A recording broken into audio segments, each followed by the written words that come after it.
para todos, les doy la bienvenida, y ahora voy a compartir con ustedes algunas pautas básicas para el taller de hoy o el seminario de hoy, y que tienen que ver más que nada con la organización, para que este seminario les resulte lo más útil posible, y para evitar bueno, ciertas cosas que por ahí pueden afectar la dinámica de la jornada de hoy.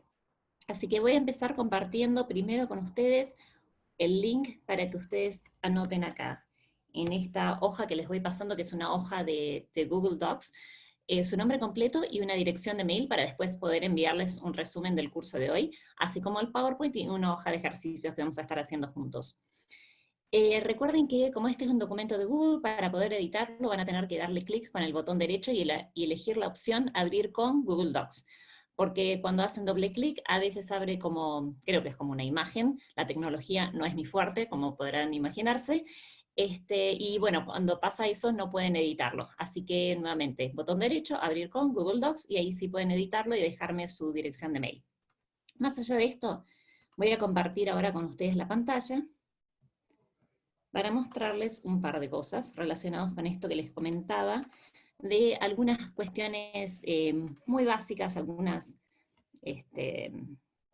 pautas básicas para tener en cuenta en esta jornada de hoy. Bueno, ¿con qué se relacionan estas pautas básicas? Por un lado, que traten de estar todos en silencio durante el de hoy, principalmente para que el sonido de fondo no nos distraiga o para que no empiecen a superponerse las voces.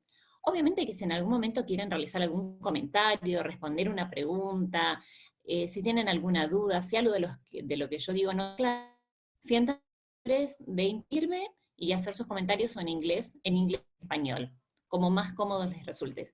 Y como les decía, por favor escriban su dirección de mail, en especial si están interesados en que les envíe al final del curso de hoy. Van a ver que a la derecha tienen mi dirección de mail, que es Flavia, nombre y apellido todo junto, Flavia con B corta, @yahoo.com.ar. Si hoy es martes, si ustedes ven que para mañana no recibieron el material o no recibieron un mail de mi parte con el material, les pido que me escriban a esa dirección y que en el título del mail escriban algo como curso Capacitarte o jornada Lenguaje para videoconferencias. También les dejo mi cuenta de Instagram y de YouTube por si a alguno le interesa ver qué material tengo en ambas cuentas. Por otro lado, lo que les comento, por si alguno no está tan familiarizado con esta herramienta, con Zoom me refiero, es que cuando yo estoy en la modalidad presentación, como ahora, no veo lo que ustedes escriben en el chat, con lo cual por ahí va a pasar un buen rato hasta que yo logre ver esos comentarios. Por eso les decía que mantengan su micrófono por favor en silencio, que si quieren hacer algún comentario o alguna consulta, sí que obviamente lo hagan en forma, no a través del chat, porque voy a tardar bastante en ver. Y por eso decía, porque muchas veces veo que en otros cursos que dicto, a través de Capacitarte, hacen comentarios a través del chat, porque quizás les resulta un poco incómodo esto de hablar en inglés en frente de una cantidad de personas anónimas, porque uno de última no ve los rostros, pero sabe que están ahí, y que a veces eso resulta intimidante. Así que pueden hacer los comentarios en español si les resulta más cómodo. Bueno, voy a dejar de compartir esta presentación con ustedes y vamos a ir directamente al tema de hoy. Bueno, y vamos a empezar en este caso con, a ver, acá hay unos comentarios. Bueno, vamos a empezar en este caso con un video. En este video lo que les voy a pedir es simplemente que se fijen a ver si ustedes han estado alguna vez en alguna de esas situaciones que nos muestra este video. El video, como para que entiendan de qué se trata, muestra lo que sería una videoconferencia, pero con personas que están en una habitación. Están en una habitación, pero se supone que están participando cada uno desde su lugar en una videoconferencia. Entonces, la pregunta que les voy a hacer al final del video, una vez que la hayamos visto juntos, es si ustedes alguna vez se encontraron en esas situaciones, si pudieron expresar en inglés lo que les estaba sucediendo, por ejemplo, que no escuchaban a la persona que supuestamente estaba hablando, y por otro lado, si han podido expresarse con suficiente claridad, si consideran que han podido manejar estas situaciones que suelen surgir cuando uno está en una videoconferencia en inglés, obviamente. Bueno, mientras tanto, antes de compartir el video con ustedes. Voy a ver que acá hay algunos comentarios. Sí, les pido los mails, por favor, porque yo después no tengo, cuando se termina la jornada, no tengo acceso a ver los comentarios que ustedes escriben en el chat. Con lo cual, veo que están anotando sus direcciones de mail. Les pido que me las anoten directamente en el documento de Google Docs. Para los que llegaron un poquito más tarde, les vuelvo a pasar el link. Les pido que lo anoten directamente ahí, en ese documento, porque yo después no voy a poder ver lo que ustedes están anotando acá en el chat de Zoom. Bueno, a ver si hay algo más en el chat, algún otro comentario. Bueno, perfecto. Bueno, fenómeno entonces. Sí, el documento lo pasé por acá a través del chat, lo vuelvo a pasar nuevamente. A todo esto, para los que están desde que empezó esta jornada o esta capacitación, es el mismo link. Lo pasé varias veces porque sé que los que se van sumando más tarde, por ahí no pueden ver este link a través del chat, pero lo estoy pasando a través del chat de Zoom. No llegó el documento. Bueno, o no sale el enlace de Google. Bueno, para estas cuestiones que suelen suceder, por las dudas les dejo mi dirección de mail, va a ser más práctico de esa manera. flaviadrago@yahoo.com.ar. Entonces les pido que me escriban directamente ahí. Va a ser lo más conveniente para que no envíe yo el mail y me olvide de un par de personas o no logre copiar todas las direcciones de mail. Flaviadrago, con B corta, Flavia, todo junto, @yahoo.com.ar. Así que, bueno, ahí ya todos tienen mi dirección. Espero que ahí sí se van a poder comunicar y les voy a pasar todo el material. No aparece el link, qué raro. A ver, denme un segundo, vamos a ver. Bueno, la acabo de pasar, cambié acá la opción, da a una, que dice All Panelists and Attendees. Ahora sí, bueno, perfecto. Bueno, me alegro entonces, ahora sí lo pueden ver todos.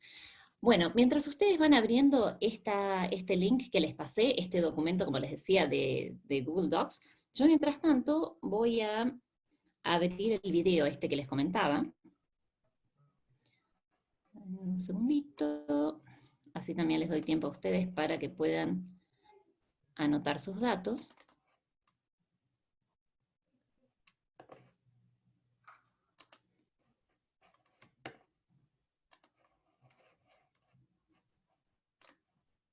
Bueno, vamos acá abriendo esto.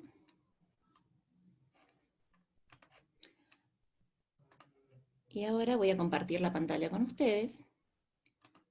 Como les decía, todo lo que pido que hagan es que se fijen si han estado en esas situaciones y si las pudieron resolver o no, porque quizás uno quería contar algo de lo que estaba pasando y no lo podía decir en inglés. Bueno, la idea sería ver si al final de este curso de hoy o al final de esta jornada podemos expresar esas situaciones en inglés de una manera que resulte clara en especial para aquellos que son hablantes de inglés nativos.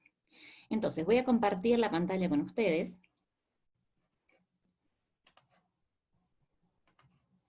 Y vamos con este video, que si la tecnología nos ayuda, lo van a poder ver bien, en forma clara. Por las dudas, vamos a subir un poquito el volumen. Bueno, arrancamos con el video entonces. Trip Crosby has joined the meeting.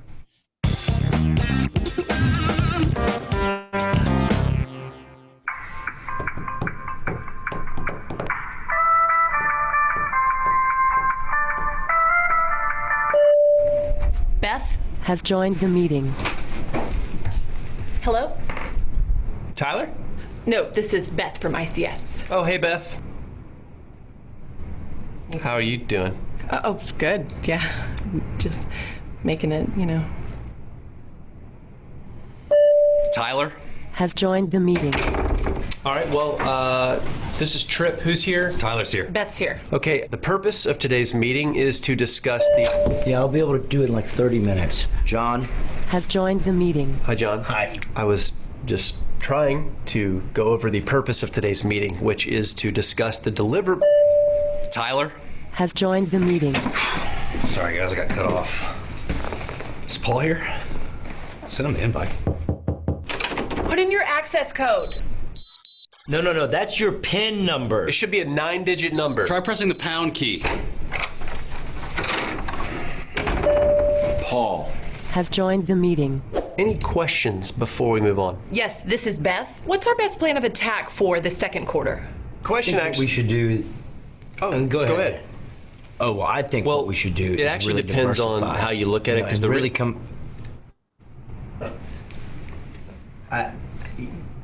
Go ahead. Go ahead. Given sales, we're at a Let me just say that. Okay. That's a great graph, John. Tyler? Well, my main concern with the projections from last year was that they're just insufficient. I mean, they're not even taking into account. Did we lose Tyler again? Hello? John, are you guys taking distributions? John?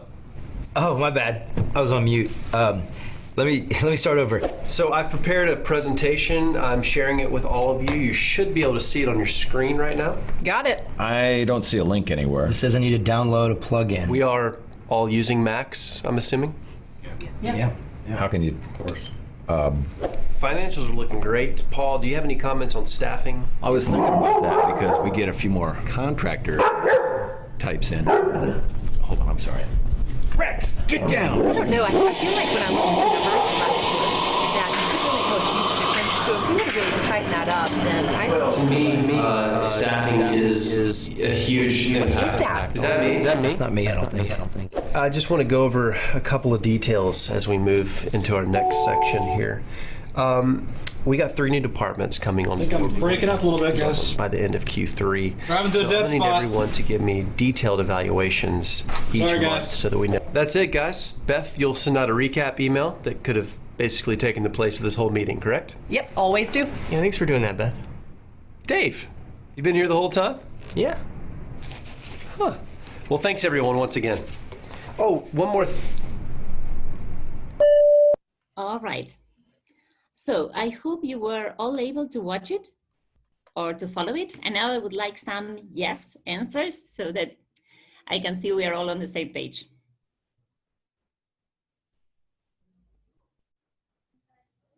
Yes? Oh, well, okay. Don't worry if you can't. Okay, yes. All right, great.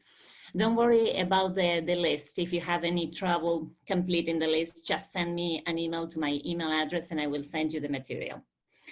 All right, so I will try to give the rest of today's workshop in English, or at least to speak in English as much as possible, because that's the idea, to get accustomed to those, to the sound of English and to those situations in which we have to deal, or we have to speak in English because we have no other choice.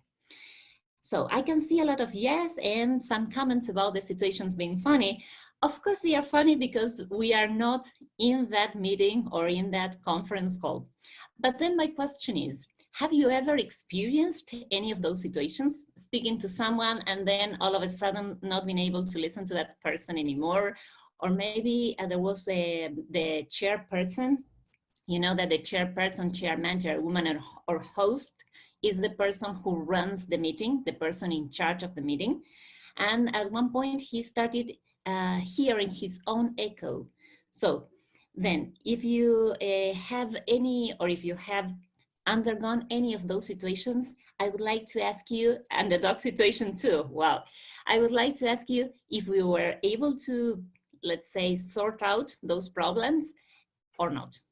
So if you can, I would like to hear some voices in English or in Spanish. I don't care.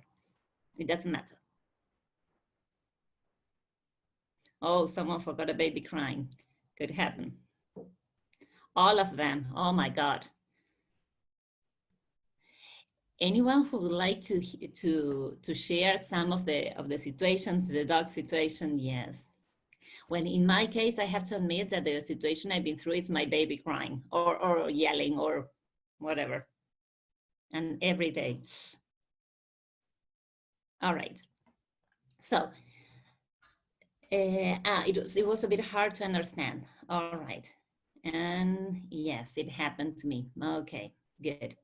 So now, anyone who would like to tell me whether you were able to kind of handle those situations, whether you were able to tell, for example, someone, I'm sorry, but you're breaking up. I can't listen or I can't hear what you're saying.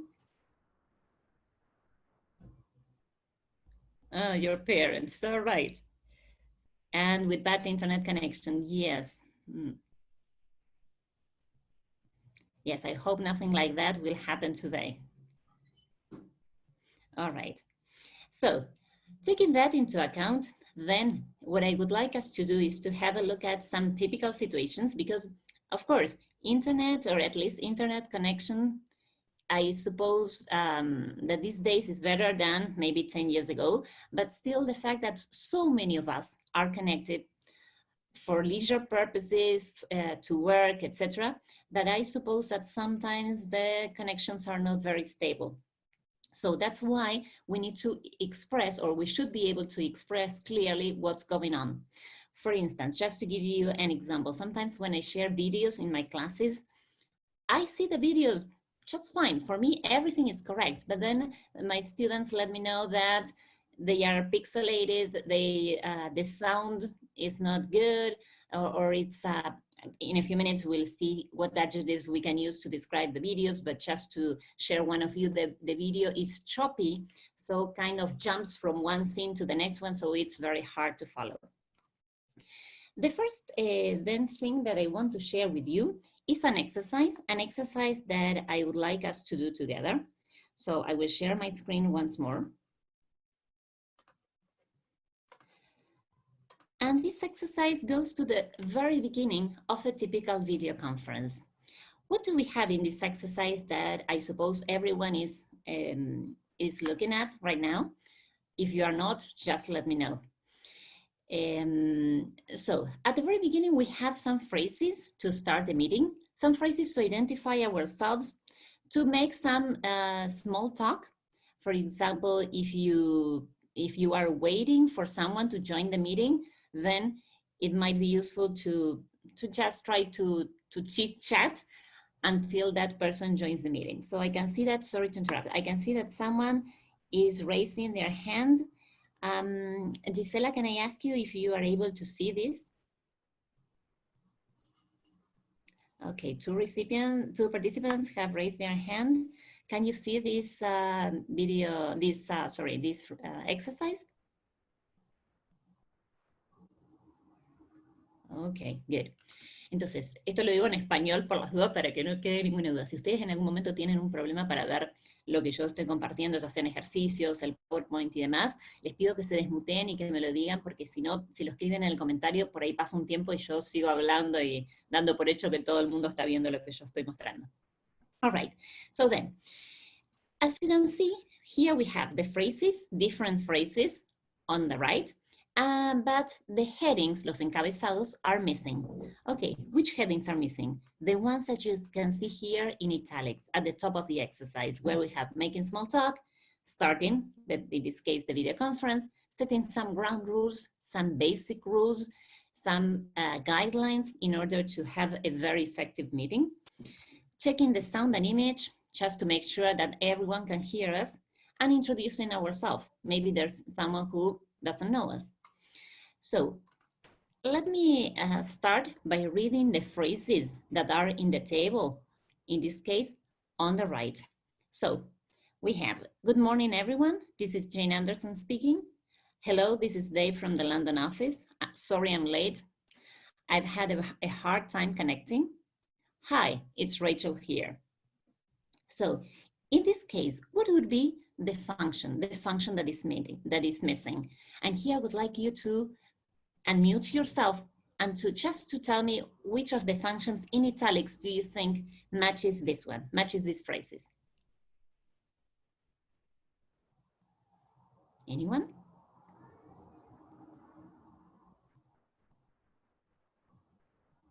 Nope. I see that you're writing something, but the thing is I can't see it. I can't see what you're writing in the chat.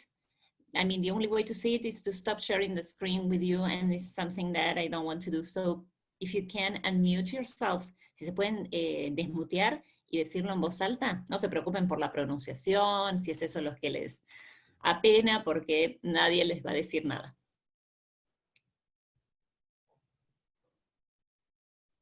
Cualquiera que sepa o que conozca cuál es el encabezado correcto para estas expresiones o estas oraciones que figuran acá, les pido que se saquen, en este caso sí, que se desmuteen, que digan cuál de estos headings que aparecen acá les parece que es el indicado, así yo lo anoto, porque si no me van a escuchar a mí hablar 1 hora y media, va a ser un poco cansador. Y así de paso tienen la posibilidad de hablar, aunque sea un poquito en inglés. Anyone?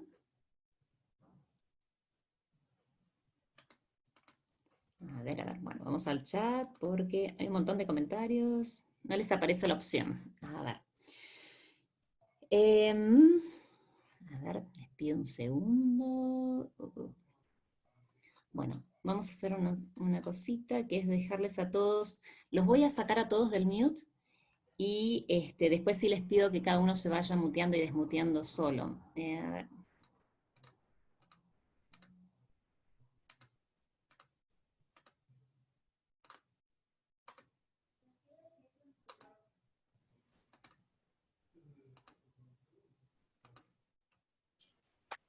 Ahora sí. Ahora sí. Faltaba esa parte. Yo decía, estos chicos están muy callados. Introduce yourself. You introduce yourself. Very good. A ver, que no me olvide nadie.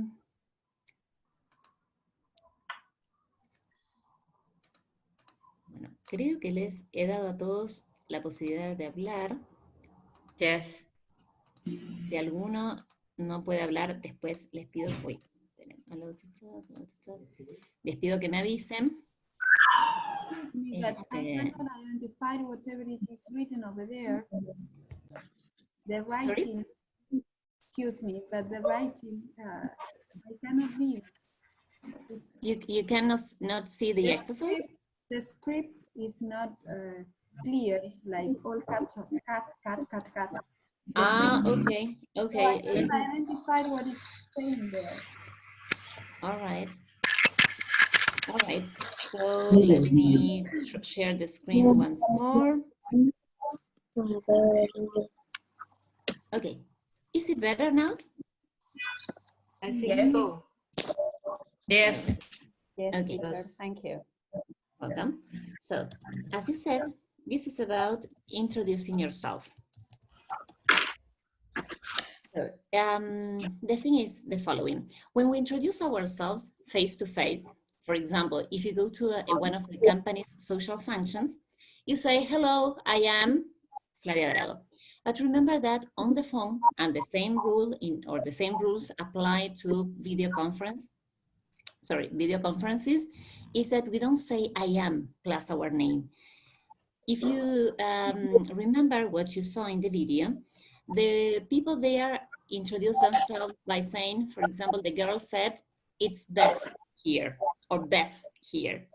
So on the phone, or in this case in a video conference, do not say I am and your name. You can say this is and your name, this is your name. For example, this is Jane Anderson speaking, or it's Rachel here, or this is your name. Sorry, here we have an is missing. And then, for example, you can say from the London office, from, I don't know, imagine that the conference or the video conference is not with people you work with, but with suppliers or distributors or clients. So you can identify the name of your company. This is Dave from Hewlett-Packard. All right, so let's have a look at the following phrases. So the examples are, can you hear or can you see me, Ross? I can't see you. Can you turn on your video? Sam, are you with us? Well, he seems to have a sound issue. So in this case, what are we doing with these phrases? Taking the sound and image. Very good.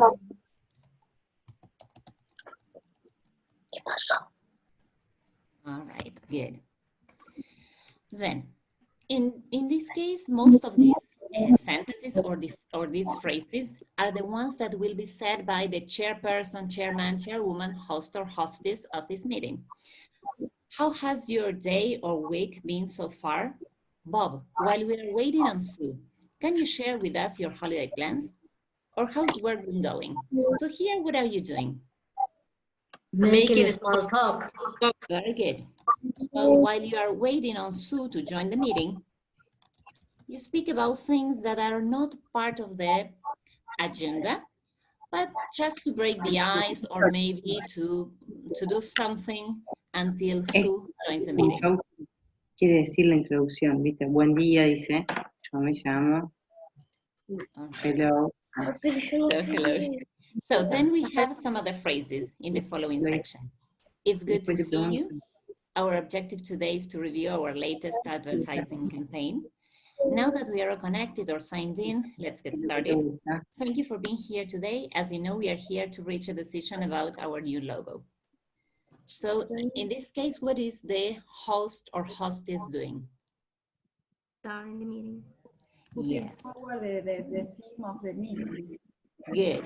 So in this case, the host or hostess starts the meeting and shows the agenda or the objective, because here we have in the first sentence, objective, aim, or purpose of the meeting. So that everyone is aware of what they are doing there or what they are supposed to do. Finally, could you mute your microphone when you are not speaking? Could you speak one at a time? Setting ground rules. Yes. So you try to establish some rules so that people's voices don't overlap, no se sobrepongan. So just to make the meeting more effective, although these rules have become quite widespread and used everywhere, perhaps in some cases, especially when people are very passionate about a certain topic, they try to speak, they interrupt other people, so you say, okay, let's speak one at a time. Una consulta, disculpe Yes. que la moleste, pero a mí me aparece su pantalla, digamos la presentación, como que hizo zoom y veo la mitad de la presentación. Oh, okay, let me try once more. All right, let's see. Okay. What about now? Is it any better? Yes. Ahí All está. right. Okay. So this is just the very beginning, then, in which we just set some basic rules, introduce ourselves, check the equipment, the internet connection, etc. But then, of course, when you start talking about the agenda, then you have to do different things. What do I mean? You start a topic or an item, then you move on to the next one, and that is what we are going to do next. By the way, remember that an agenda, which is the list of items that you are going to discuss in a meeting, in general, well, you start obviously with the first one, but then you will have to indicate what you want to speak about next, and or close an item, or try to make people stick to the agenda. You don't want them to go off at a tangent. Remember that when you go off at a tangent, you start speaking about things that are not part of the agenda. You bring up off-topic issues that the chairperson should try not to let people discuss. So now, what I want to share with you... Profe, ¿podría activarle el micrófono a Ana Virginia, por favor? Ah, cómo no. Un segundito. Sorry, let's see.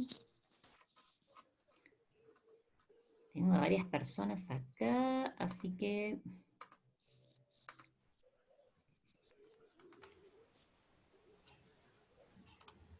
Ana Virginia, a ver. A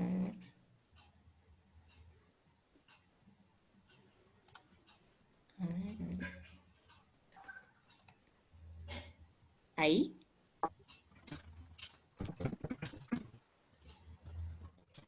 ¿Me escuchan? Sí, a ver. Gracias, profe. De nada. ¿Alguien más, ya que estamos, antes de pasar al PowerPoint, que necesita que le habilite el micrófono? ¿No? Listo. Bueno, volvemos entonces a compartir pantalla and we'll go to the presentation, the PowerPoint presentation that I have prepared for today's workshop. All right. So here on this slide, then we have to match some functions to possible phrases. The idea of this workshop is to provide you with many phrases that you can use to sort out different problems or to overcome some difficult situations that you may face in a video conference, as well as just some regular vocabulary, typical vocabulary that you will use while you are participating in a video conference, meeting, or just a conference call. As you can see on the on the left, we have the different functions such as opening an item. As before, an agenda meeting is a list of topics, or to be more precise, a list of items that you want to discuss during the meeting. So opening an item is about it's about discussing that point or that item. Changing topics, well, you want to move on from item number 1 to item number 2. The third one, sticking to the agenda. You don't want people to talk about, for example, the next soccer match between Barcelona and Real Madrid. You want people to focus on the agenda, to concentrate on that. Then we'll have a look at some examples of phrases we can use if we want to make suggestions, and then just a couple of examples, I think there are 2, of ways of closing a conference in a business environment.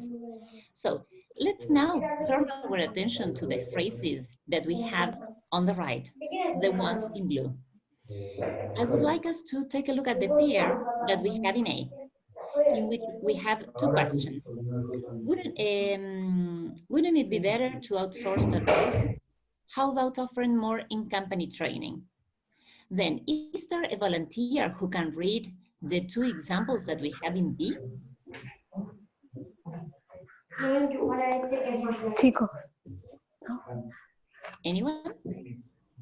Okay, making suggestions. The first item on the agenda is our making suggestions. I'd like us to analyze our sales figures first. All right, thank you. Can anyone read the 2 sentences in C? I can read. Thank you. What if we wind things up here?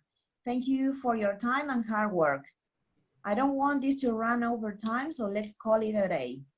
Good. All right, a volunteer to read D? Me. Thank you. Let's turn now to our balance sheet. Why don't we move to the induction program? Okay, and someone to read the last part? You have brought up an interesting post, show, but we should schedule another meeting to discuss it. All right, thank you. So now that we have, read all the functions and all the phrases, I would like us to do a matching exercise. So which 2 phrases can we use when we want to discuss or to start discussing one of the items on the agenda?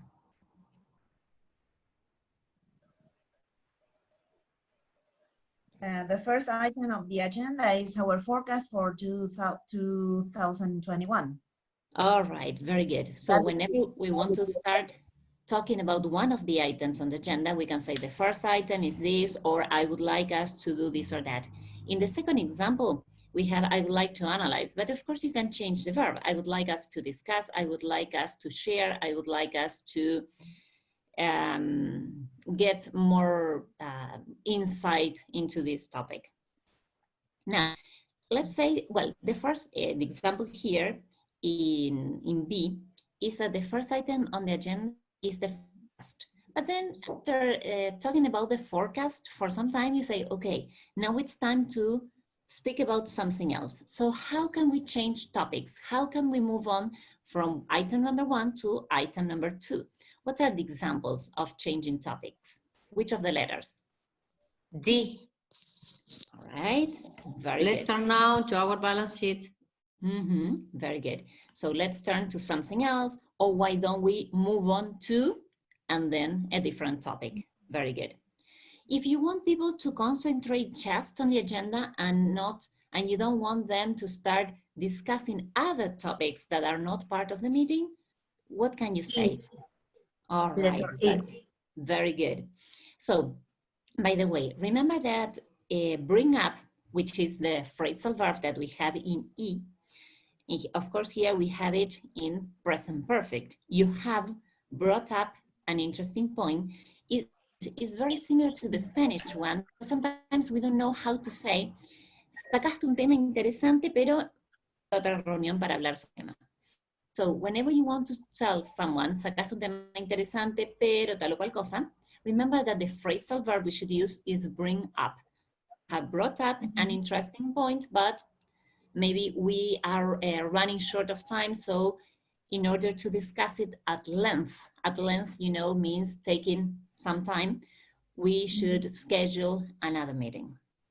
Then, if during the meeting you want to make suggestions, what can you say? A. Excellent. Yes, that's right. So maybe someone suggests something and you don't agree with that person's proposal. So wouldn't it be better to do something else? And that is one possible structure. Another possible structure that we can use to make suggestions is to use how about. And don't forget that after how about or what about, you need a verb with ing if you want to use the verb. In this example, we have the word offer, the verb offer with ing. How about offering more in-company training? How about hiring a receptionist? How about changing our slogan? And then, when the meeting, or well, in this case, the video conference comes to an end, what can you say? Which is the match for 5? Sí. Sí.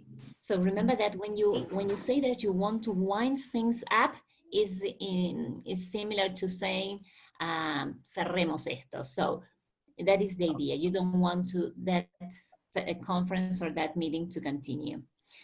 And in the second example that we have as well, we have this idea of run over time. I don't want this to run over time, so let's call it a day. We have to run over time, pasarse el tiempo. So if the meeting was scheduled to finish at 4, you want to finish at 4. You don't want to start at 4:30 or 5. You don't want this meeting or video conference to run over time.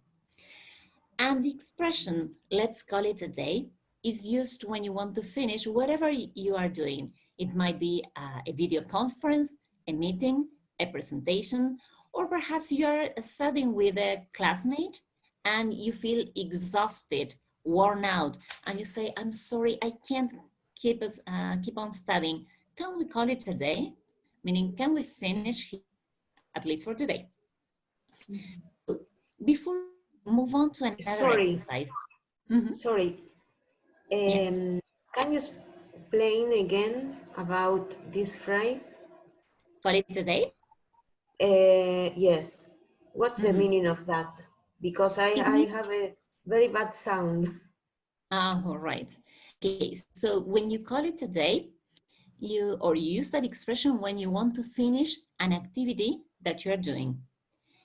If you are making a presentation and you realize that you have already run over time, you may say, okay, I know you have a lot of questions in relation to this presentation, but I feel we'd better call it a day.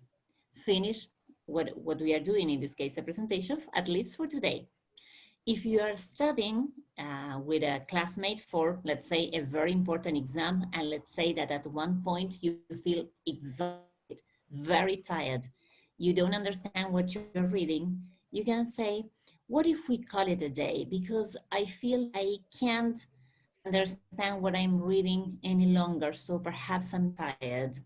Or maybe you are with friends, because it's not only about work or studies, you are with some friends at a friend's house, and I'm thinking about the quarantine or after this lockdown is over, then you can say, look girls, it's very late, why don't we call it a day and keep talking about whatever you're talking tomorrow or next week or in another moment. Is the explanation clear? Do you want me to rephrase it? Oh, it's all right. Yes. Thank you. Thank you. Welcome. Anything else about this vocabulary that is not quite clear or that you have doubts about? No, it's okay. All right, good.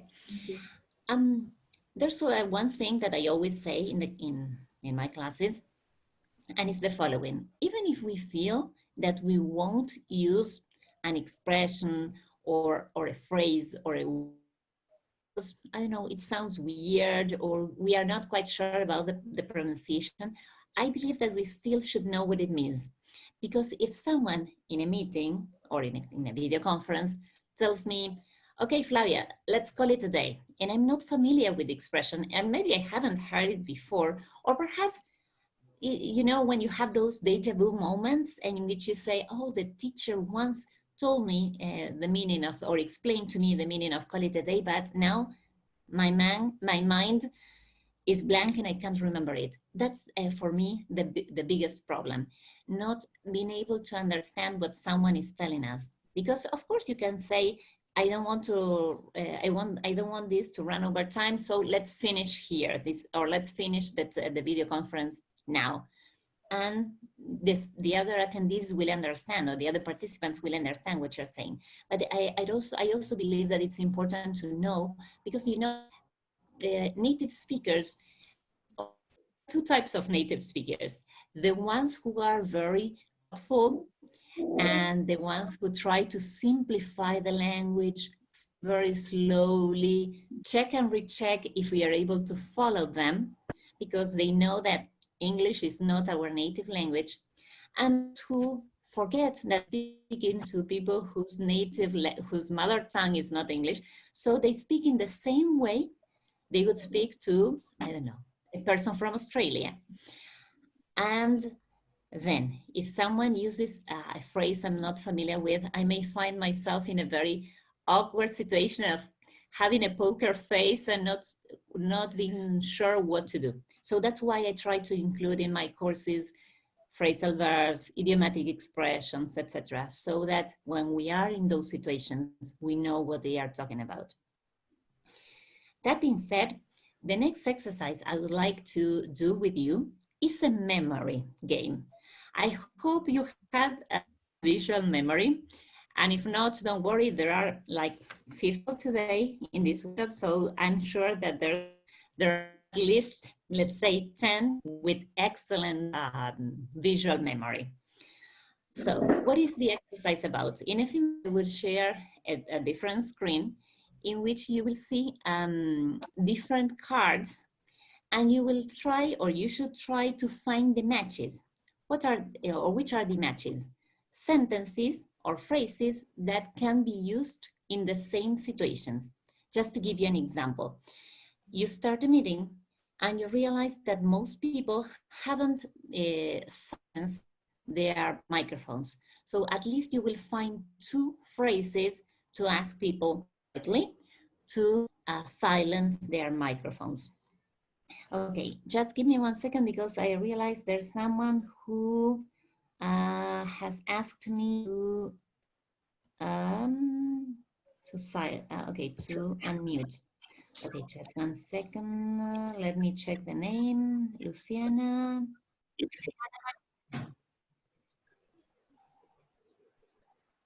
Okay, I want to talk.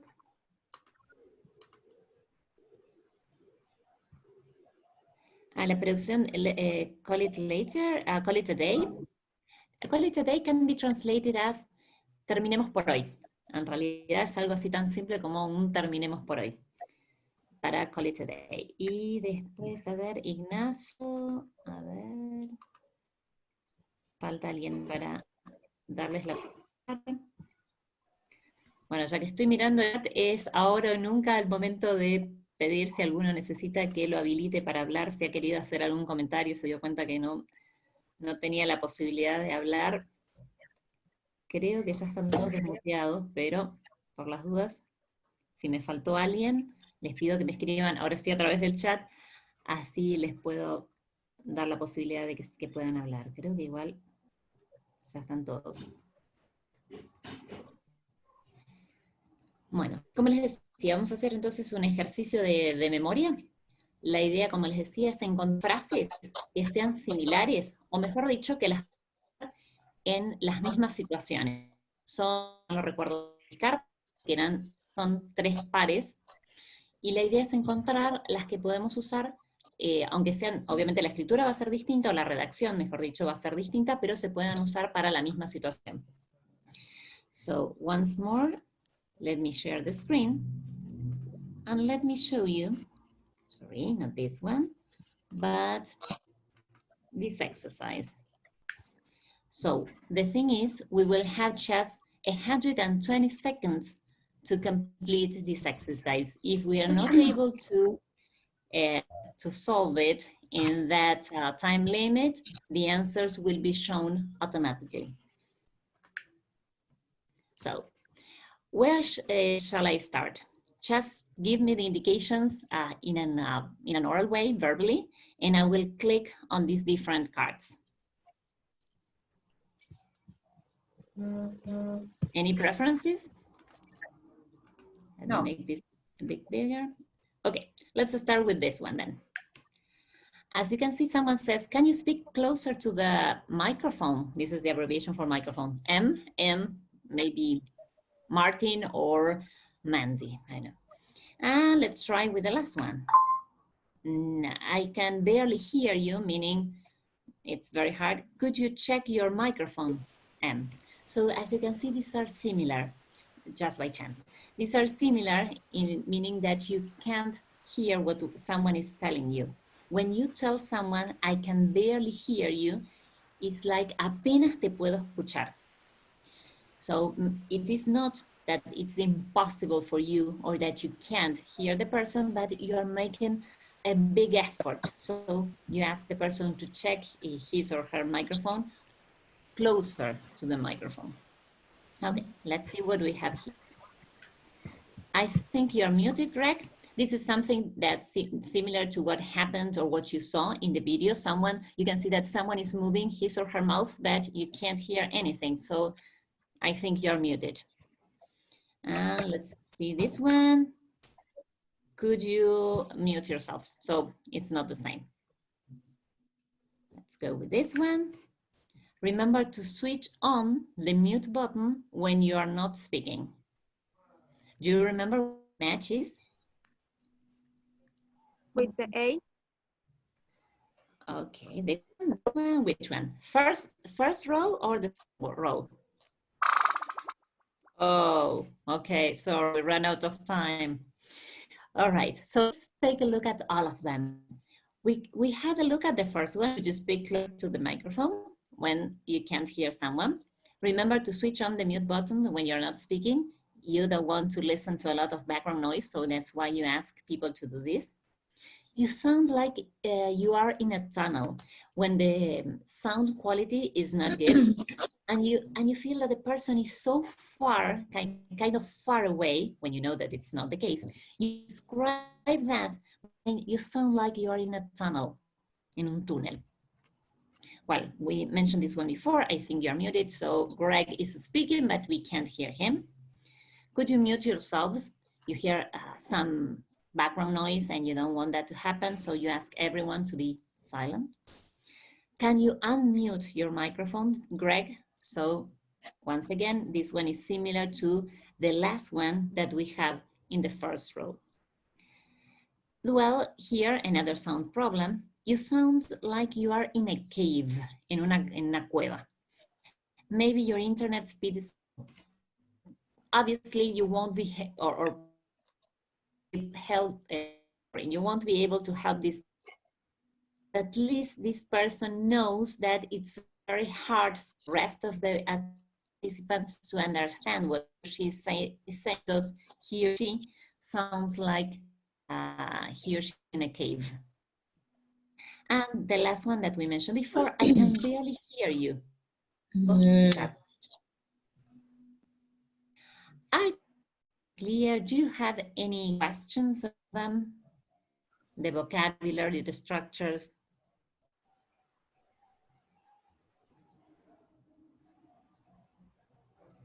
Nope. Profe, perdón, ¿puedo hablar en castellano? Sí, obvio. Una Sí, compañera preguntó qué era barley. Apenas. Barley. Claro, le puse apenas. Quería Sí, sacarme la duda de eso. Sí, es apenas. Muchas O gracias. sea, es para las situaciones lo incluyen en las cuales uno sí escucha, no es que no lo puede escuchar, porque uno sabe que puede escuchar, le va a decir can't hear you. Pero para las situaciones en mucho ojo muy bajito. So, Pero es como para no decir a little. En vez de a little, se dice badly.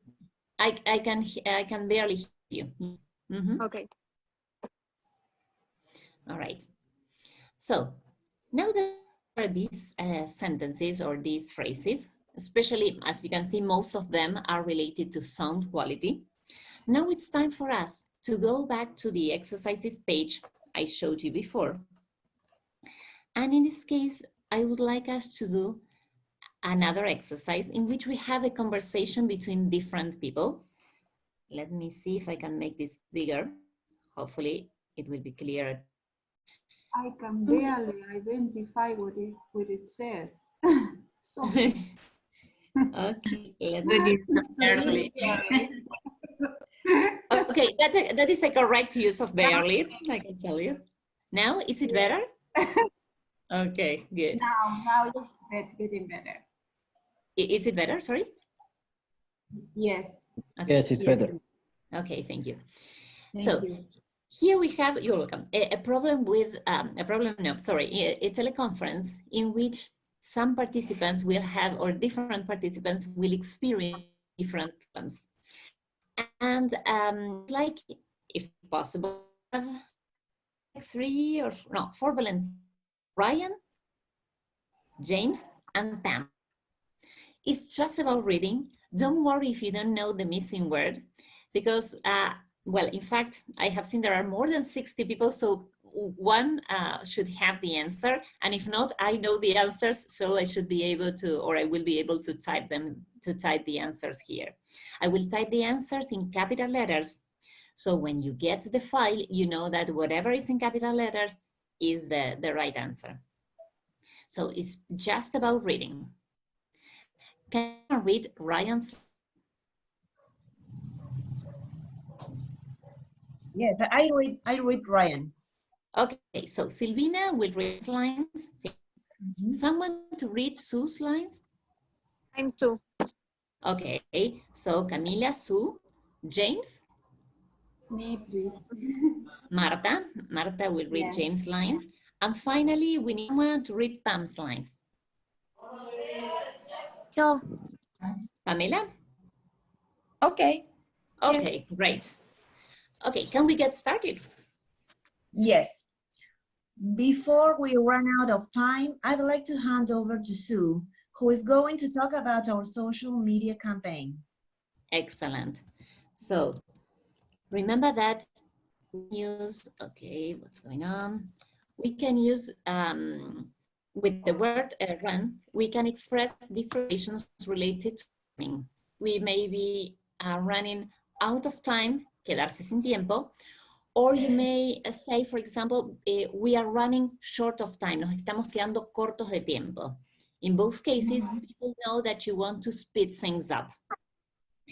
And here you have this phrasal. I'd like to hand over to someone. Ryan says that he wants to hand over to Sue.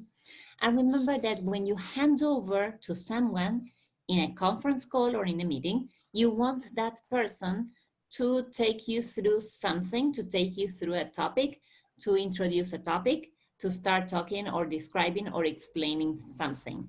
And specifically in this case, Sue is going to talk about or is going to share some information about those people's, Ryan, Sue, James, and Pam's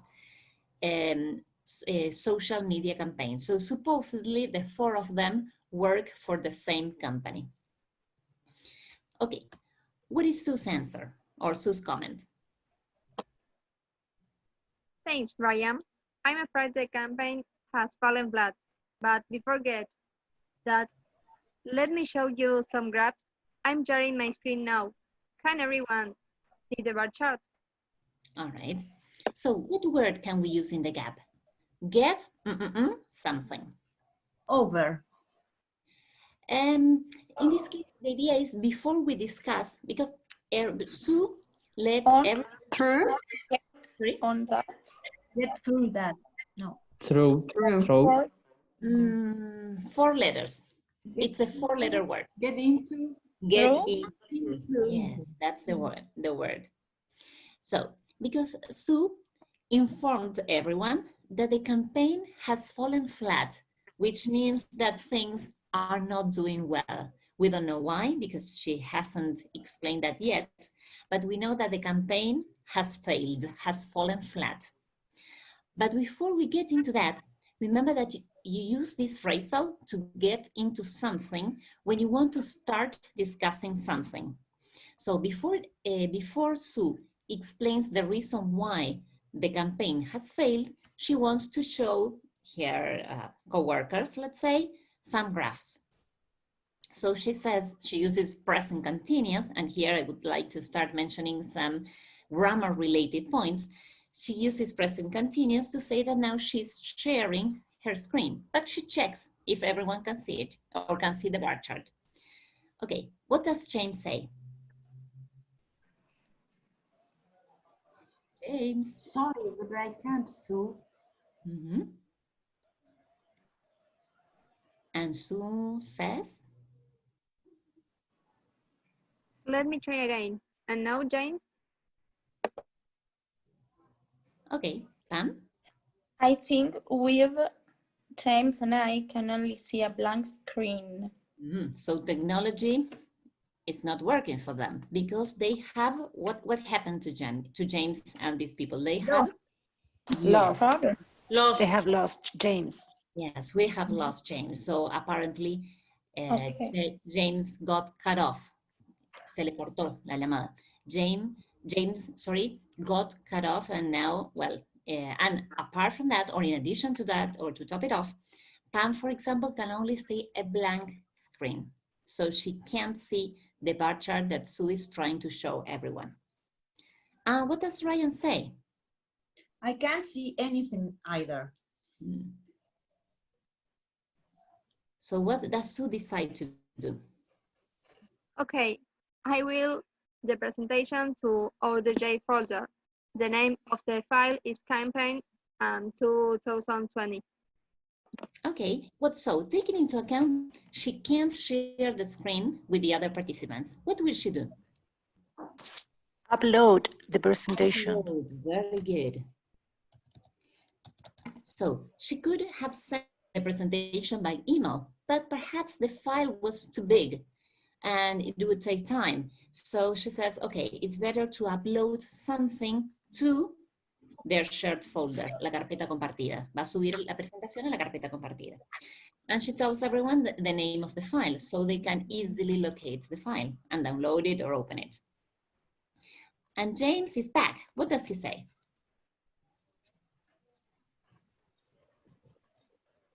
James?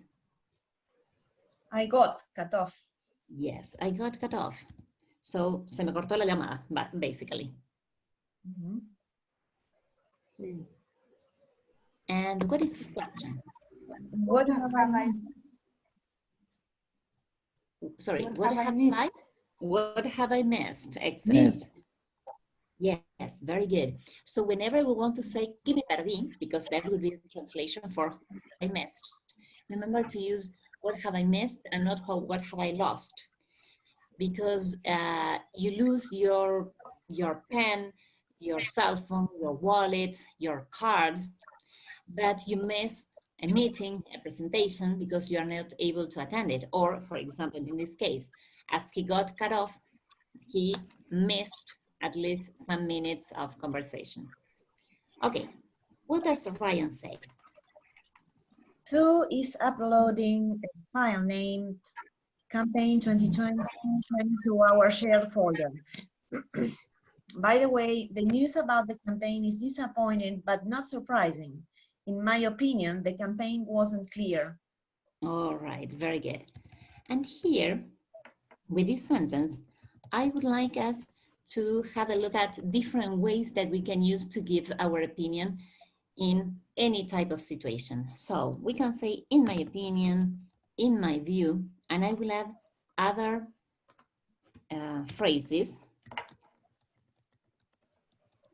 here at the bottom, so that when you participate in a meeting, and let's suppose that you want to say what you think, because it's your opinion, but maybe it's not your boss's opinion, or it's not everyone's opinion, so you want to emphasize that it's only your opinion and you don't represent anyone else, or perhaps other people have a different viewpoint.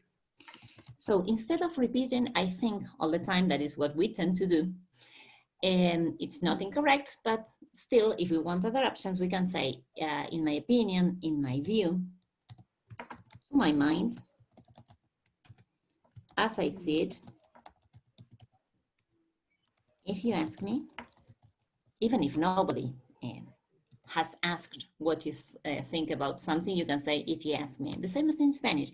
Si me preguntas tal cosa, maybe the other person, the host, for instance, hasn't asked for my opinion, but I still want to give it. So I say, if you ask me.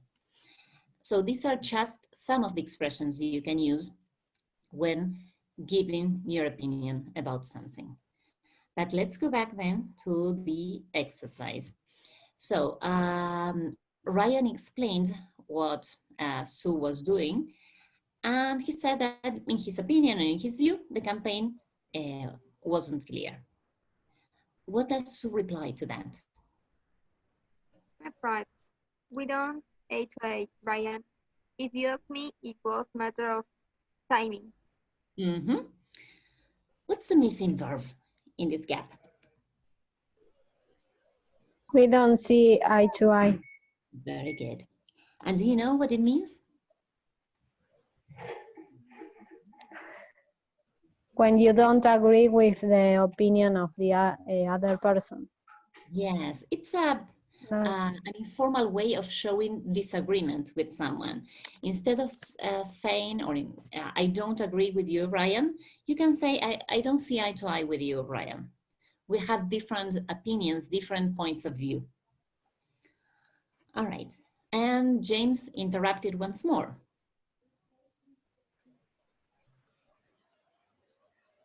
What did James say?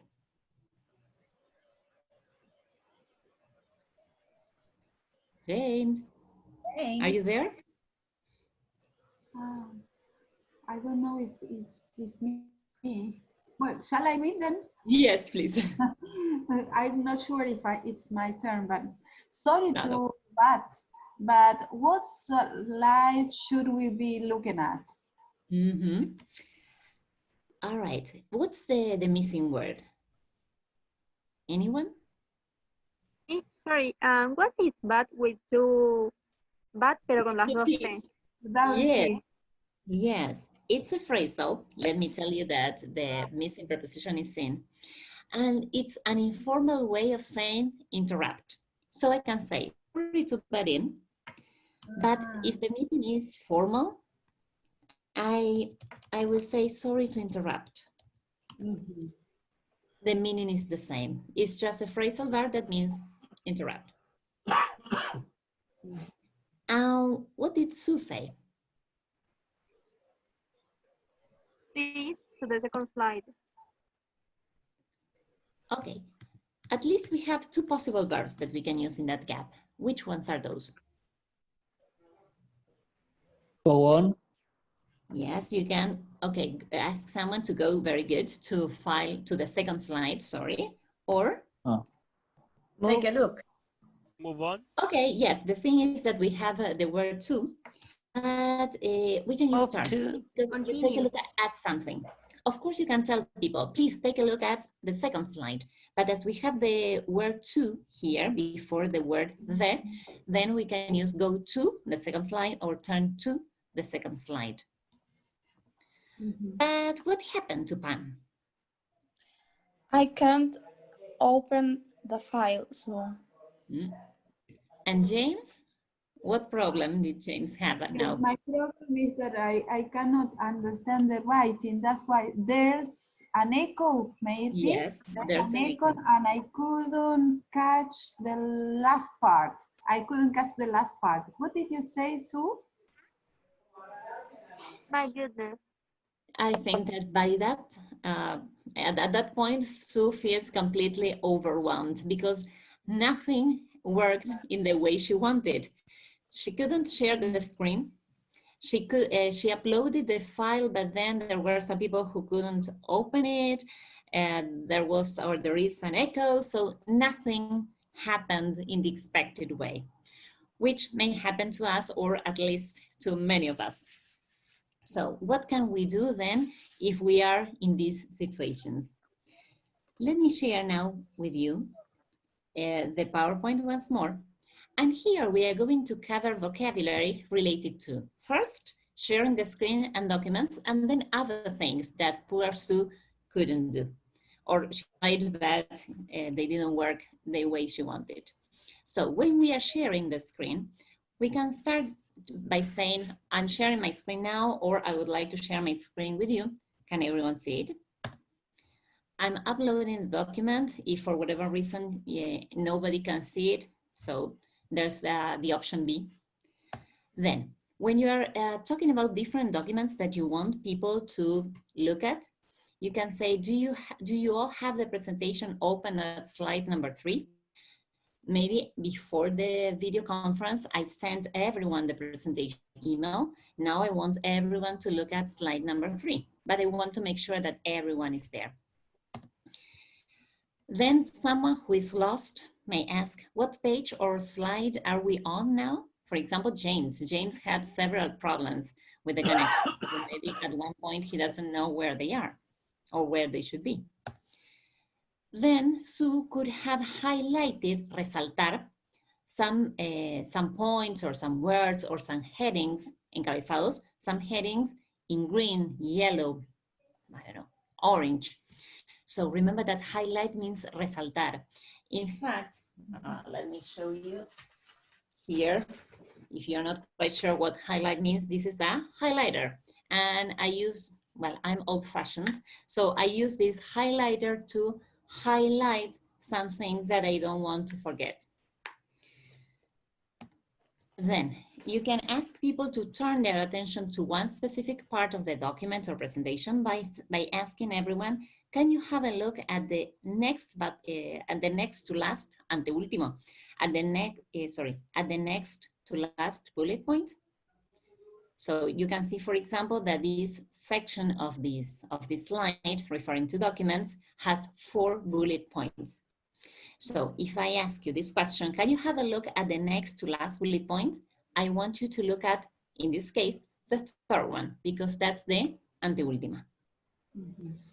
And if you want to guide the attendees in order to find a drawing, a chart, or a certain piece of information because they are having some issues or they can't seem to find the information I'm referring to, I can say it's halfway down the page. Está a mitad de camino en la parte de abajo del documento, la página. Anything about this that is not clear? Or any words that you don't understand or want me to rephrase or explain? Could you explain again? Can you have a look at the next to last bullet point, please? Yes. What is the meaning of the next to last? Anteúltimo. Okay. Thank you. Welcome. Any other questions? Nope. All right. So let's move on to something else that has to do with vocabulary to disagree and disagree with coworkers. Keep in mind that all this vocabulary I'm sharing with you is related to a business setting. So words or vocabularies or expressions that we can use in a business environment. So if I want to disagree with someone, if I want to agree with someone, and I want to show that person that I fully support his or her opinion, ideas, proposals, etc., I can say, I couldn't agree more, meaning I am 100% behind you. I entirely agree with you. If I want a simpler option, I can say, I'm with you, meaning, once again, I agree. I tend to agree. Well, in that case, you don't have my complete or entire support or agreements. I tend to, but not completely. It's like tiendo a estar de acuerdo, but it's not that I'm 100% behind your proposal, for instance. Then I agree up to a certain extent. Again, it's not full agreement. It would be something like, estoy de acuerdo hasta cierto punto. Then, if I want to disagree politely, I can say, I see where you're coming from, but we should also consider other factors, other aspects, other points. We use this expression, I see where you are coming from, when you want to show that you understand the person's position, but that doesn't necessarily mean that you agree with that person. Just to take you out of this context, and if we go to a more personal life situations, imagine that you have a son, a daughter, a nephew, a niece, who wants you to buy him or her, let's suppose Bobby, so to buy Bobby a cell phone. But Bobby is, let's say, 5 years old, and you consider that a 5-year-old kid shouldn't have a cell phone. But he insists, because Bobby is this kind of person, so he insists, and he tells you, but everyone in my classroom has a cell phone. Why can't I have a cell phone? So you say, I see where you're coming from, but I believe that you are too young to have your own cell phone. So by saying, I see where you're coming from, you show that you understand his point of view, his position, but you still believe that a 5-year-old kid shouldn't have a cell phone.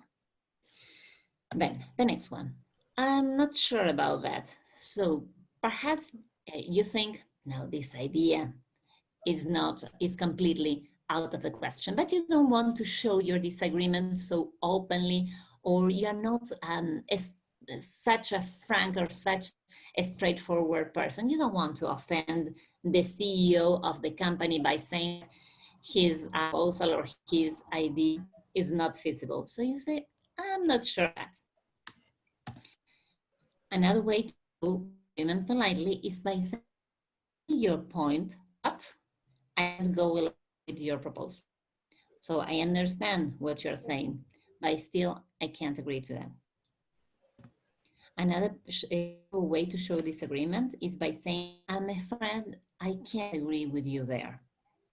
Remember that the English language tends to be to have a way with words to be very polite, and you want to show disagreement. The usual thing is not to say directly, I disagree with you.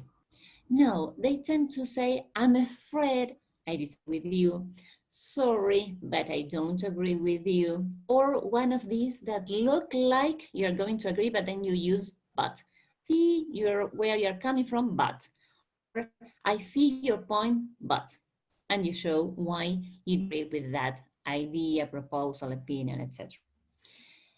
Something else that I would like to say about, in this case, the verbs agree and disagree, is that we should be very careful with them, because in Spanish we say estoy de acuerdo or estoy en desacuerdo. And we try to use the verb to be in our sentences. So we tend to say I am agree or I am not agree. No. Remember that in English is I, the personal pronoun I, agree without am. And if you want to make this sentence negative, you can say I disagree, no verb to be, or I don't agree with you. Sure that you don't say I am not agree with you. Anything about this vocabulary that is not clear? Any questions you would like to ask me?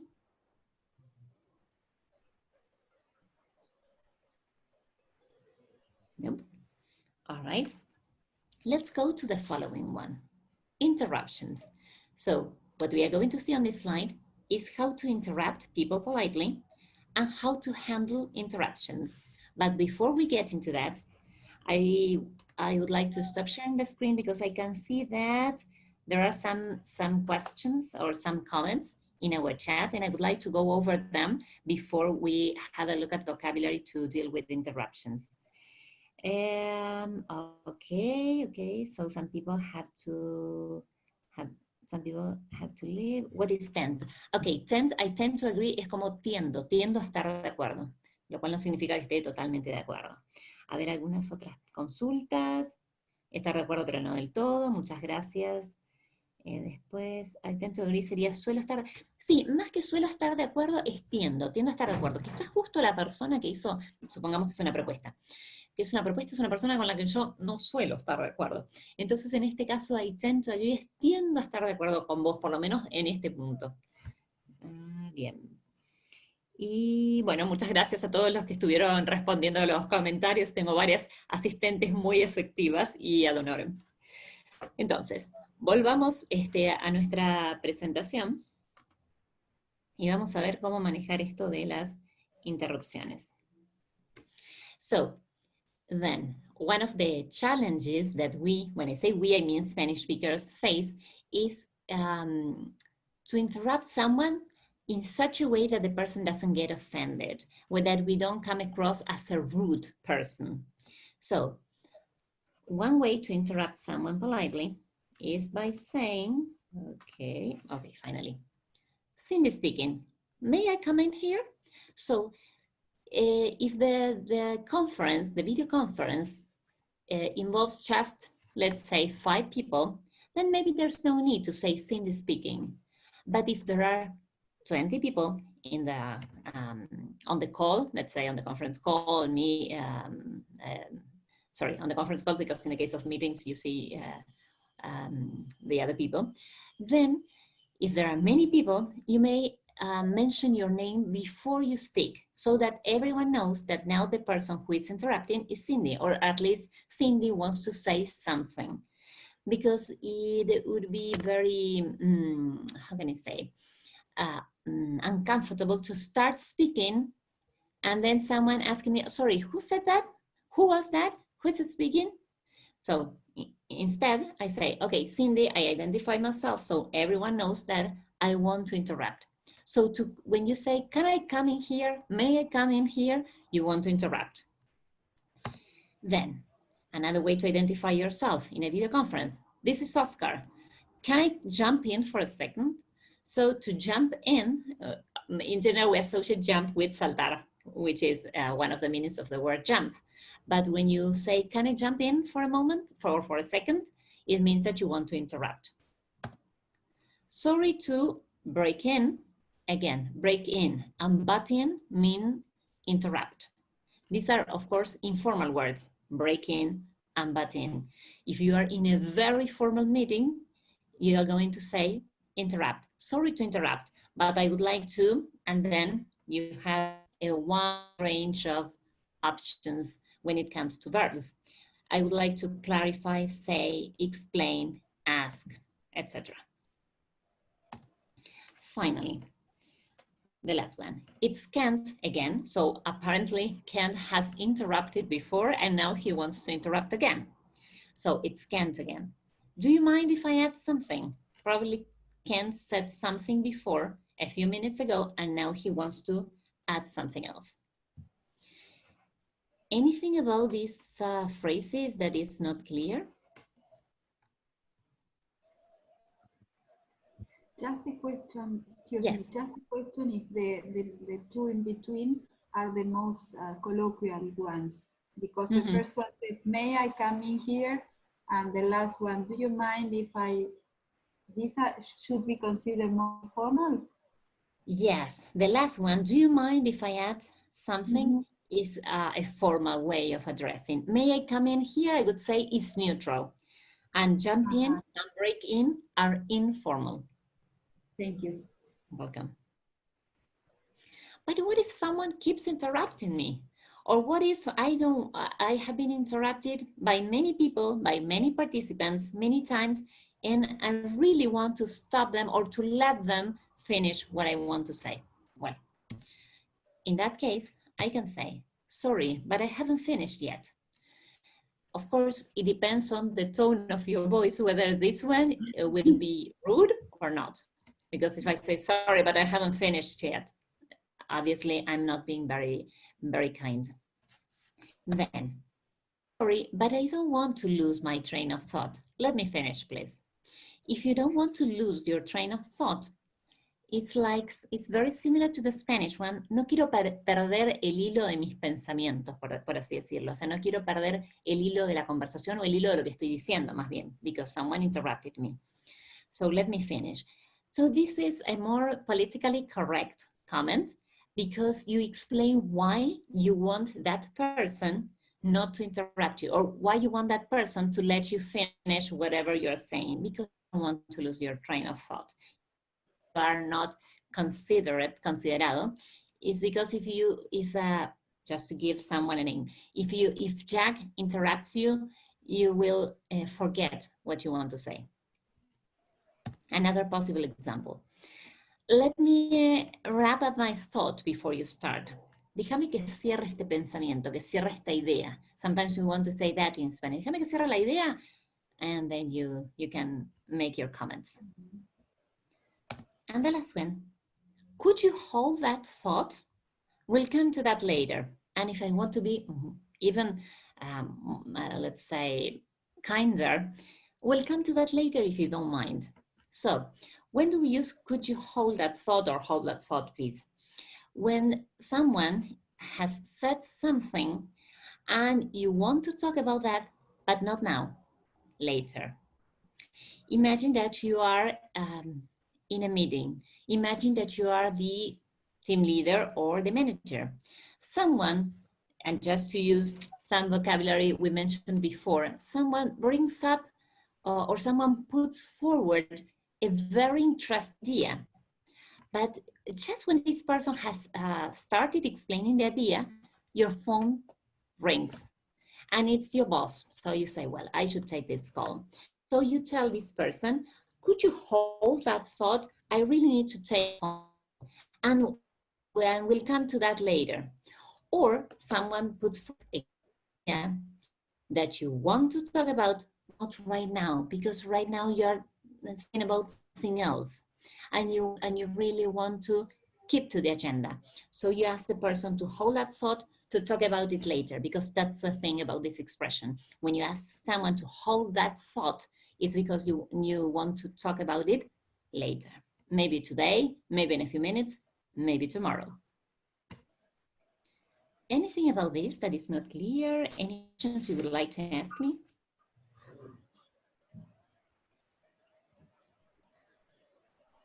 What is a rape? With it, sorry? What is rape? Rap. To is well, that has several meanings. For example, when you go to a Mexican, if I remember correctly, restaurant, you may order a wrap, thing like this. Or when you buy a present, you may tell someone, can you gift wrap it, envolver? So to gift wrap it would be envolver para regalo. Of course, in this case, it's not about envolver algo, sino esto de terminar de cerrar un pensamiento, una idea. So, because of the constant interruptions, you haven't been able to finish explaining your thoughts. Could we also use the expression to round up, to round out? Yes, yes. You want to redondear la idea, in Spanish, we would say. Yes, very good. In that case, what would be the preposition? Round out? Could you let me, if I remember correctly, is round up the thoughts. Round up. I need to double check one. And okay. When I get to the material, to the so you can see the proper one. Okay, thank you. As we are unfortunately running out of time, before we move on to the following, let me tell you. Creo que tenemos como unos 10 minutos de extra respecto del horario de cierre de la clase. Si se llegara a cortar antes la comunicación, sepan que, bueno, creo que todos ya tienen mi mail, por las dudas que algunos se haya sumado más tarde, se los repito, es Flavia con B corta, como los matados, Flavia Drago, todos, @yahoo.com, así que les pido que me escriban ahí, si no pudieron agregarse al listado que había pasado de Google Docs, les pido que me escriban ahí y me soliciten el material. Bueno, si nos quedan esos 10 minutos extras, bueno, mucho mejor, así terminamos de cerrar la clase, la jornada de hoy. So, then, the last part of this presentation has to do with different situations. And here, it's up to you to decide what you want to cover next. Ideally, we will cover the 4 of them. How to ask for a clarification, because maybe we didn't understand the person, the other participants, or one of our coworkers spoke in such a confused way that I was lost. Maybe the person is hard for me to understand, or maybe the person used a lot of slang or technical word and I word. The next one, clarify, is when you try to clarify what you were saying. Perhaps my English level is not so good, and maybe the other participants didn't understand what I said, or maybe someone misunderstood something that I said. And the last 2 are about problems. In one case related to image, or an image or a video, in the other case about sound. So where would you like us to go first?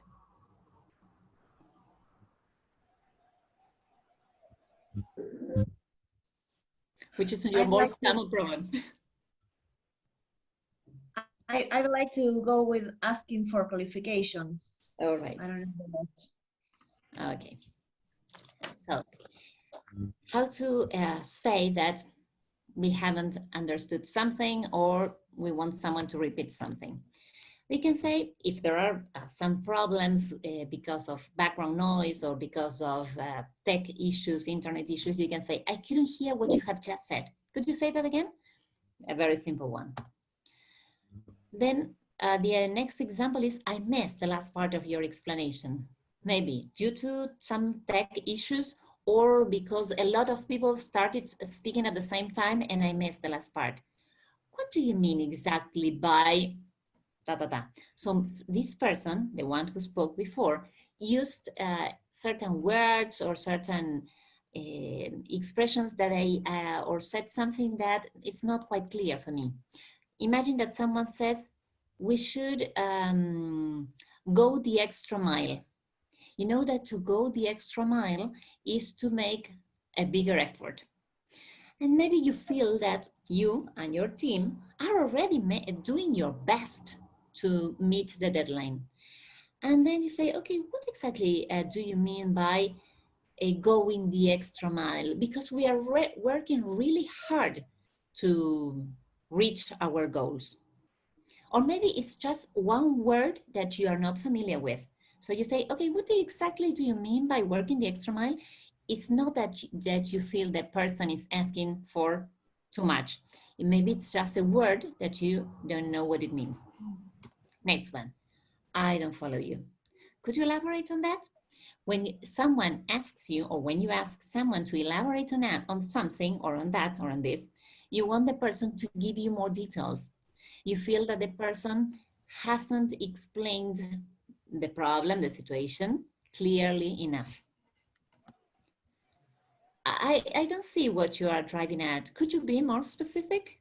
So when you tell someone, I don't see what you are driving at, it's the same as saying, I don't see what you mean.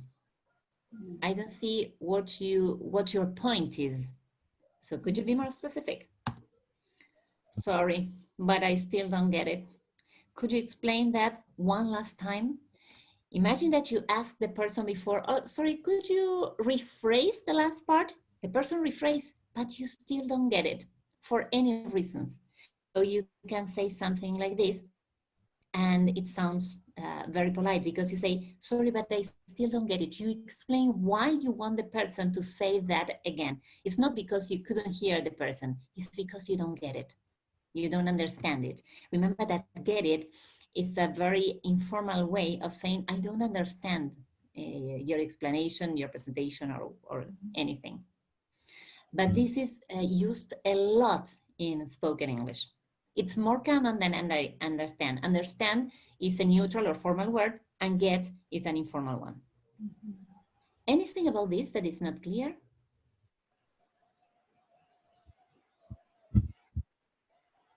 All right. So let's go back then to the different options. Where would you like us to go next?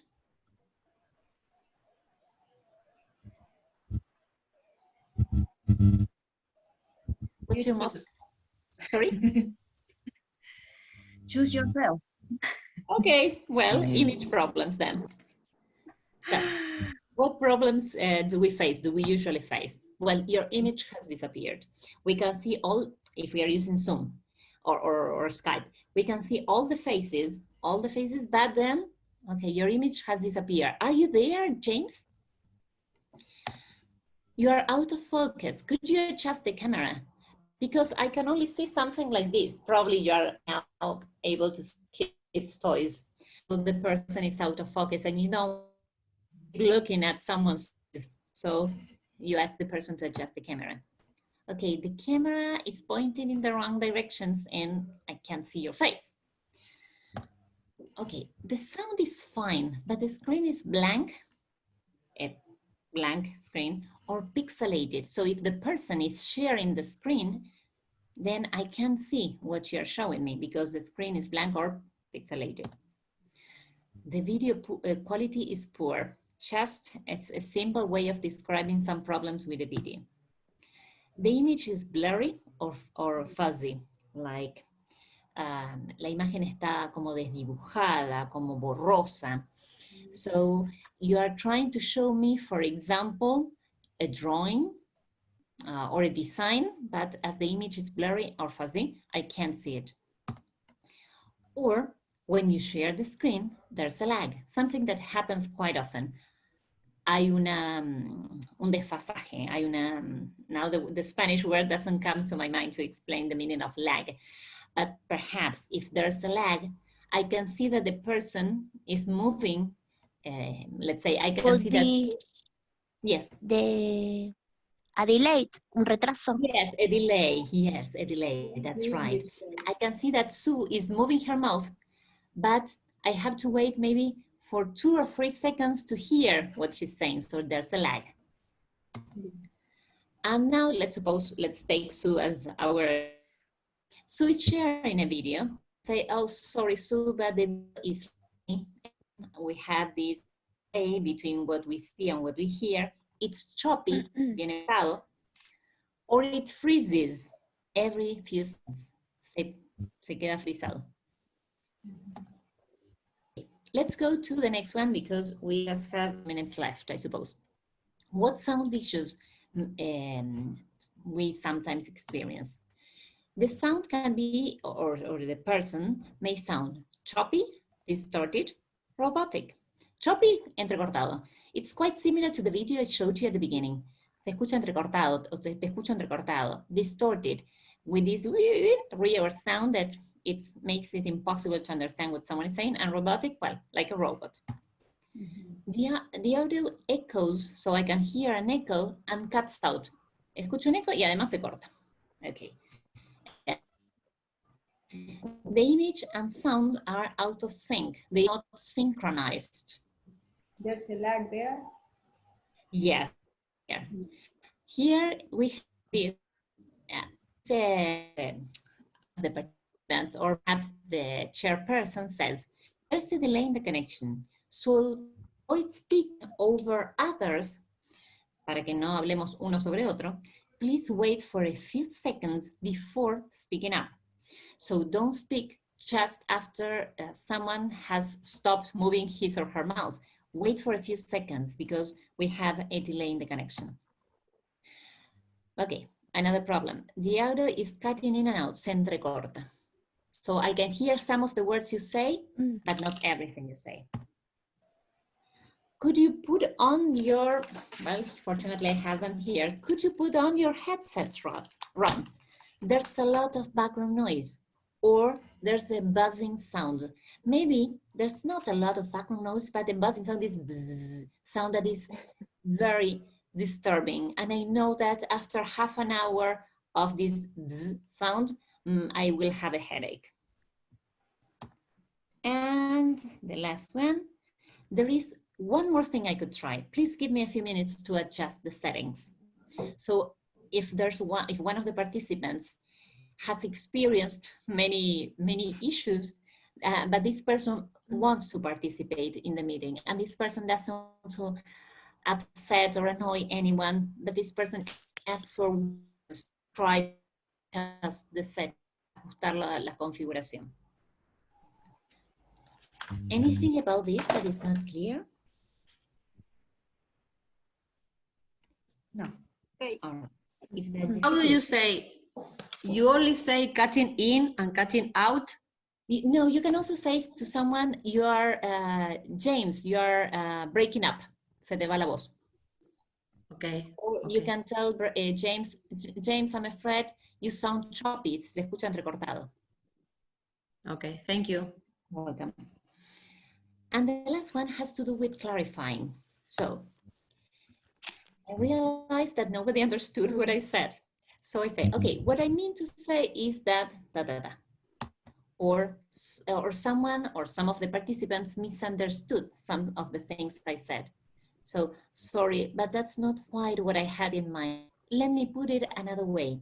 Remember that when you say, let me put it another way, you explain something in a different way, using different words or different structures or explaining things differently somehow. It's not exactly what I meant. So once again, some people understood something. What I wanted to propose was, let me clarify that. The point I intended to make was, and that was this one. Well, I'm afraid we have reached the end of today's workshop, or as they call it, jornada. Espero que, bueno, que les haya dado que sea un pantallazo de cómo poder manejarnos en este momento que todo el mundo está haciendo videoconferencias. Veo que están acá solicitando mi dirección de mail, así que les paso una vez más. Sí, driving, ¿dónde estás yendo? En el sentido de a dónde estás yendo. Cuando uno pregunta, estoy contestando algunos de los comentarios del chat. Cuando uno pregunta, o cuando uno dice I don't see what you're driving at, es no sé a dónde apuntás, o sea, no entiendo qué es lo que estás queriendo decir. Bueno, como les decía, espero que las clases a mí se me pasó volando, espero que sea también el caso de ustedes. La verdad que me quedaron un par de cosas en el tintero, pero cuando reciban los ejercicios por mail, les voy a mandar también las respuestas. Así, porque nos quedó dos ejercicios sin hacer. Haciendo también las respuestas, sobre todo para que tengan vocabulario para poder lidiar con las videoconferencias donde uno por ahí no cuenta con lectura del lenguaje corporal. A veces parece que uno, cuando hablan obviamente nativos, hace un esfuerzo extra casi por leer los labios para ver si puede entender un poco más de lo que están diciendo. Y con la videoconferencia, si bien uno ve las caras, a veces, no sé, por X motivo, el video no funciona, la cámara de la persona no funciona, o por ahí no tiene la misma nitidez que tiene cuando uno está cara a cara. Entonces la idea era darles algunas herramientas en cuanto a frases y demás, para que puedan lidiar con estas situaciones. Así que bueno, les agradezco todos los comentarios que están haciendo en el chat. Espero que les haya resultado útil. Ya todos creo mi dirección de mail, que ahí me pueden solicitar el material si es que no han podido anotar en el documento de Google que compartí con ustedes anteriormente. Bueno, les deseo mucha suerte y que sus videoconferencias sean lo más efectivas y smooth as possible. Thank you. Thank you very much to you all for sharing this and a half with me, and the very best to you all.